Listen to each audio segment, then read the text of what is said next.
बिस्मिल्लाहिर्रहमानिर्रहीम। अस्सलामुअलैकुम दोस्तों, असी लिखाई जी शुरू की नस्तालीग उर्दू।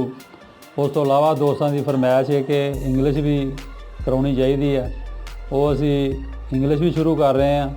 वो इंशाअल्लाह 26 हरफ ने एक महीने के जोड़ा ना हर आदमी इंग्लिश जी है ना बेहतर कर सकता है। और वो जिदा अं दसांगे उस तरीके ना मशक जी है ना रोज़ाना के हिसाब न करनी है तो इंशाअल्लाह बहुत जल्द ठीक हो जाएगी।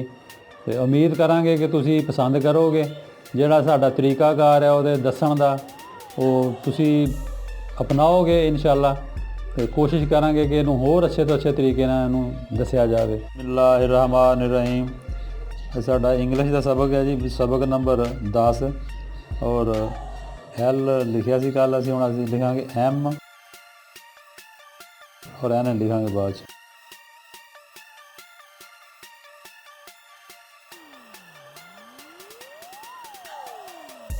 ये मेन चीज़ जी एंगल याद रखना वा कि एंगल लफ्ज़ों का रहना चाहिए। दूसरा, अगर एम लिखन डे तो ये दरम्यान जो दो दर सफ़ैद बचते हैं ना, यह बराबर होने चाहिए।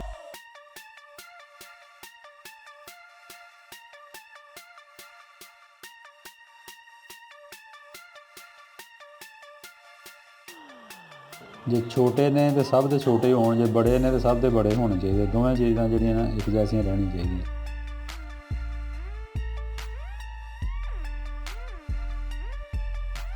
ये नाल एम हो गया। भाई दूसरा हरफ साडा वा एन। एन भी वो चीज़ ही है, सिर्फ ये एक दर बनना है।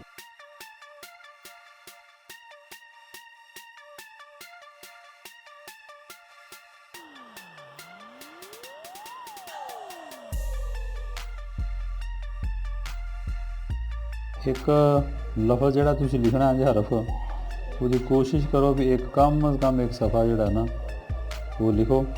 और लिखने तो बाद खुद चैक कर सकते जी जिहड़ियां चीज़ां मैं दसियां भी हैं कि तुसीं उहदे नाल उहनूं चैक करो कि आया कि इहदा एंगल ठीक है। इन्हां सब दे विच स्पेस एक जैसी है। खूबसूरती ये चीज़ है कि जिहड़ी तुसीं किसी चीज़ नूं बार बार तुसीं लाओ उहनूं ते एक जैसी नज़र आवे। ऐसी साडा अज दा सबक।